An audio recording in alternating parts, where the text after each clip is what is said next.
सर्वमंगल मांगल्ये शिवे सर्वादि साधिके शरण्ये त्र्यंबिके गौरी नारायणी नमोस्तुते। शिव जी बोले, हे देवी, तुम भक्तों के लिए सुलभ हो और सभी समस्त कर्मों का विधान करने वाली हो। कलयुग में कामनाओं की सिद्धि हेतु यदि कोई उपाय हो तो मैं उसे तो आपकी अपनी वाणी के द्वारा सम्यक रूप से व्यक्त करो। देवी ने कहा, हे देव, आपका मेरे ऊपर बहुत स्नेह है। कलयुग युग में समस्त कामनाओं को सिद्ध करने वाला जो साधन है वह मैं बतलाऊंगी, सुनो। उसका नाम है अम्बा स्तुति। ओम दुर्गा सप्तश्लोकी स्तोत्र मंत्र की नारायण ऋषि अनुष्ठ छंद और श्री महाकाली, महालक्ष्मी और महासरस्वती देवता है। श्री दुर्गा की प्रसन्नता के लिए सप्तश्लोकी दुर्गा पाठ में इसका विनियोग किया जाता है। ओम दुर्गाय नमः। हे भगवती महामाया देवी, ज्ञानियों के चित्त को बलपूर्वक खींचकर मोह में डाल देने वाली माँ दुर्गे, आप स्मरण करने पर सब प्राणियों का भय हर लेती हो। स्वस्थ पुरुषों द्वारा चिंतन करने पर उन्हें परम कल्याण में बुद्धि प्रदान करती हो। दुख दरिद्रता और भय हरने वाली देवी, आपके सिवा दूसरा कौन है जिसका चित्त सबका उपकार करने के लिए दरियाद रहता हो। नारायणी, तुम सब प्रकार का मंगल प्रदान करने वाली मंगलमयी हो, कल्याणदायिनी शिवा हो, सब पुरुषार्थों को सिद्ध करने वाली शरणगत वत्सला और 3 नेत्रों वाली गौरी हो। माँ, तुम्हें नमस्कार है। शरण में आए हुए दीनों व पीड़ितों की रक्षा में संलग्न रहने वाली, सबकी पीड़ा दूर करने वाली नारायणी देवी, तुम्हें नमस्कार है। सर्वस्वरूपा सर्वेश्वरी, सब प्रकार की शक्तियों से संपन्न दिव्य रूपा देवी दुर्गे, सब भय से हमारी रक्षा करो। माँ, तुम्हें नमस्कार है। देवी, तुम प्रसन्न होने पर सब रोगों को नष्ट कर देती हो और कुपित होने पर मनोवांछित सभी कामनाओं का नाश कर देती हो। जो लोग तुम्हारी शरण में जा चुके हैं उन पर विपत्ति तो आती नहीं, वरन वह दूसरों को, मनुष्यों को शरण देने वाले हो जाते हैं। सर्वेश्वरी, तुम इसी प्रकार तीनों लोगों की समस्त बाधाओं को शांत करो और हमारे शत्रुओं का नाश करो। जय माता दी।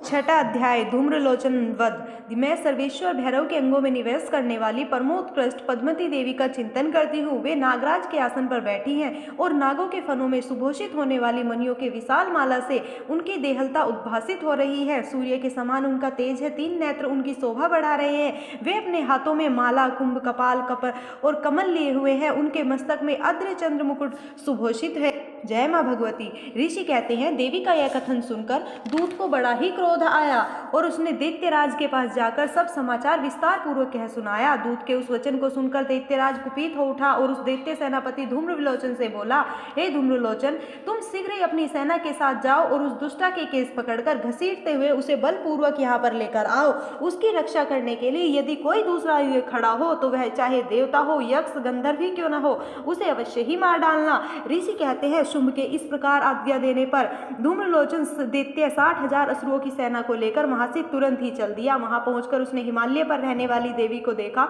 और ललकार कर कहा, अरे तू शुंभ और निशुंभ के पास चल। यदि इस समय प्रसन्नता पूर्वक मेरे स्वामी के पास नहीं चलेगी तो मैं तुम्हें बलपूर्वक झोटा पकड़कर घसीटते हुए ले चलूंगा। देवी बोली, तुम्हें दैत्यों के राजा ने भेजा है ना।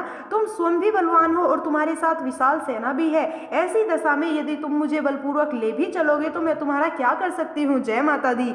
ऋषि कहते हैं, देवी के यो कहने पर असुर धूम्रलोचन उनकी ओर दौड़ा। तब अंबिका ने हुम शब्द के उच्चारण मात्र से ही उसको भस्म कर दिया। जय माता दी। फिर तो क्रोध में भरी हुई दैत्यों की सारी विशाल सेना अंबिका के ऊपर एक दूसरे तीखे सहायकों, शक्ति और फरसों की वर्षा कर आरंभ कर दी। इतने में ही देवी के वाहन सिंह ने क्रोध में भयंकर गर्जना करते हुए गर्दन के बालों को हिलाते हुए असुरों की सेना में कूद पड़ा। उसने कुछ दैत्यों को पंजों की मार से, कितने को अपने जबड़ों से और कितने ही महादैत्यों को पटक कर ओट की धाड़ों से घायल कर दिया और मार दिया। उस समय सिंह ने अपने नखों से कितनों के ही पेट फाड़ डाले और थप्पड़ मारकर कितनों के ही सिर धड़ से अलग कर दिए। कितनों की भुजाएं और मस्तक कट गए और कितनों की गर्दन बाल हिलाते हुए दूसरे दैत्यों के पेट पर फाड़ कर उनका रक्त चूस लिया। अत्यंत क्रोध में भरे हुए देवी के वाहन उस महाबली सिंह ने क्षण भर में असुरों की सारी सेना का सफाया कर डाला।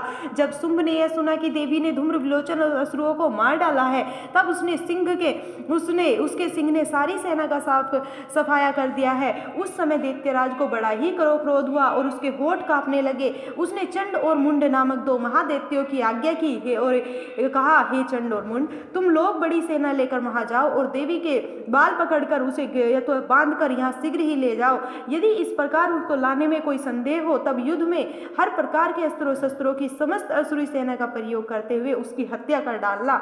और उसकी हत्या होने पर, सिंह के भी मारे जाने पर, तब अंबिका को बांधकर शीघ्र यहाँ ले जाओ और तभी आकर यहाँ लौटना। जय माता दी। इसी प्रकार से मार्कंडेय पुराण में श्रवणगिरि मंत्र की कथा के अंतर्गत देवी महात्म्य में धूम्रलोचन वध नामक छठा अध्याय पूर्ण हुआ। जय माता।